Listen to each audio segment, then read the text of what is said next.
somebody's described this film as saying that in every scene it's not clear if people are going to have sex or murder each other. I think that's, surely that's the good stuff of all drama. Emerald, I have so many things to talk to you about this movie. I haven't stopped thinking about it since I watched it about 3 weeks ago.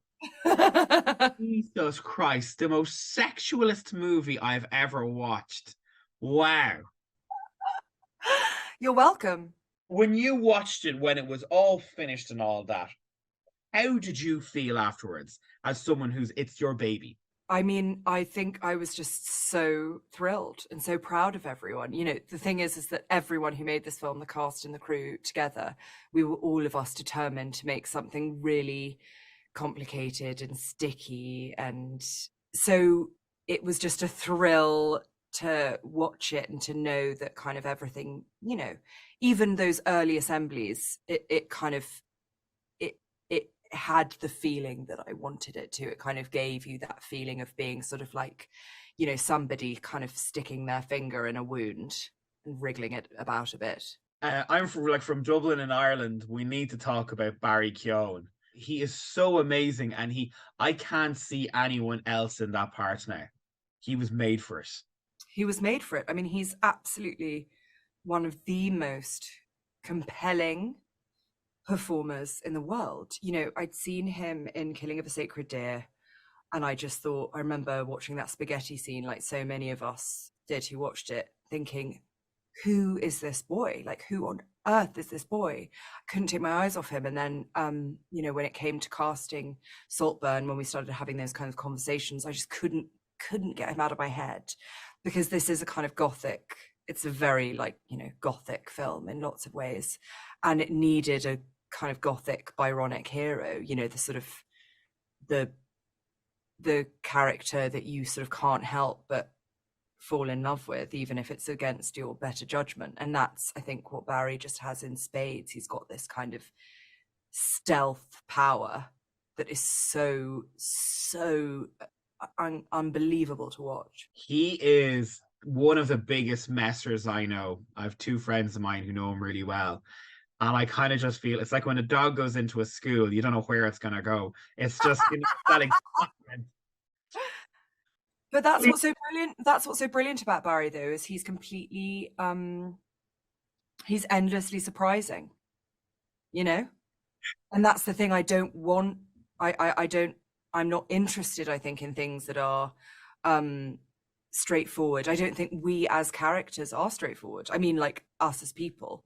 We are all of us sort of complicated and delusional and difficult and cruel and funny, all of the things that we all are. And so I'm, when it comes to sort of actors in general, what I want from people, I guess, what I'm looking for is that element of not necessarily knowing what you're going to get, that kind of the tension of not knowing, who's going to have the power in a scene, who's going to win, who's going to, somebody's described this film as saying that in every scene it's not clear if people are going to have sex or murder each other. I think that's, surely that's the good stuff of all drama. When I finished watching it, I posted up my Instagram that I had seen the movie, and I think every single gay person in Dublin asked me, did they kiss? Have you been getting that from the LGBTQ plus community going, we need to know all the hot stuff? I mean, the thing about this film, I think, is the hot stuff is more complicated than that, I guess. Yeah. So yeah. I guess isn't the answer sort of yes and no, right? It's, I suppose that the hope for me was that it felt truly kind of deeply transgressively sexy in the way that it's difficult to talk about without sort of spoilers, without that it really is sort of all about sex. But the way that we, I don't know, experience it as often as, as is the case in real life, it's more, visceral and dark and complicated than first appears, maybe. Did Barry and Jacob spend a bit of time with each other beforehand? You can kind of see their relationship. They had a proper bond that you could kind of see out of the camera, I found. Definitely. I mean, it's like, it's just a huge thing for me in general that all of the cast and crew spend time together. We don't have so on any set of any film that I'm making, there are no swanky I tell everyone going in, no swanky trailers, everyone has the same crappy two-way. We don't do changes or makeup changes at base. Everyone, there's a green room that all of the actors hang out in on set, whether they're the lead or they've just got one line. So everyone, cast and crew, eats lunch together. We make sure that there are that anyone coming in is looked after so that they feel part of it. So that's to say, like, in order to kind of make this sort of film, you have to have an enormous amount of trust. You're asking people to give a lot of themselves away and do lots of things that are kind of, complicated. And so everyone trusting each other and you is really important. And Barry and Jacob just were and are like brothers. They didn't know each other very well going in, but they were huge admirers of one another's work. And they just became incredibly close. They're still incredibly close. They look after each other. And that's the thing, is that I think you absolutely can tell. And that's part of why it's such a joy to make anything, is that you hope that it kind of, it fosters a connection between people. And they're really close, and it's really wonderful. Have you learned anything Irish or any Irishisms from Barry while he was on? Well, Barry is one of my favorites because he has his own he like comes up with his own philosophical catchphrases, which we all teased him about all the time, but also like use a lot now in our everyday lives. But one of Barry's sayings, which I love, which is said to him a lot after he taught me it, which was every roller coaster has a shadow. And so whenever we were having a difficult day at work, I was like, Barry, don't forget, every roller coaster has a shadow. Oh, that's amazing. Yeah. The cast is so, everyone is perfect in it. Was there anyone that when they signed on the dotted line, you went, oh, amazing, brilliant, we didn't know if we get this? Oh my God, all of them. Like, that's the thing, is that I couldn't believe my luck when everyone wanted to be involved. And I think I was really especially excited, though, about Archie and Alison, who play Farley and Venetia, because they were the two people who, they were up and coming.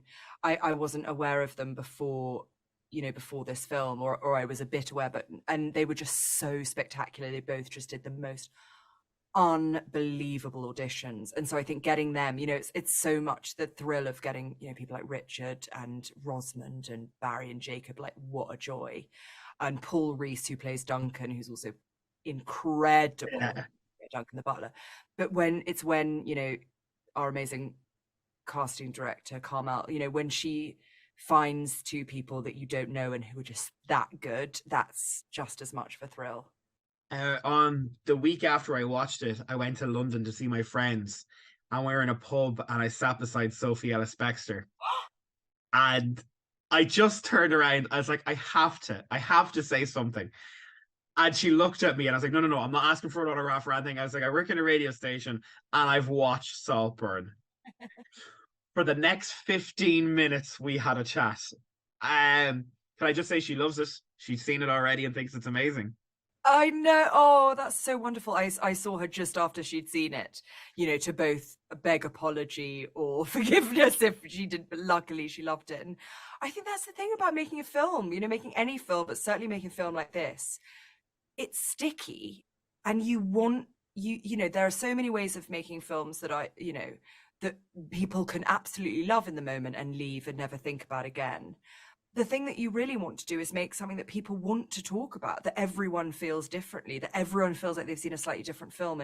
And that's what's been so incredible about watching people in the theatre watch this movie, is that people in the moment are seeing and experiencing different things. And you feel the audience, like, so sometimes it even turns on each other, because there are some people that are really, really shocked, other people that are really turned on, other people that are kind of like, annoyed that people are responding one way or the other, and you feel this kind of tension, and then people spill out into the street and they're all arguing, all talking, and that's what you want. Like, that's the dream of making movies, is people can, argue, or, as we found increasingly,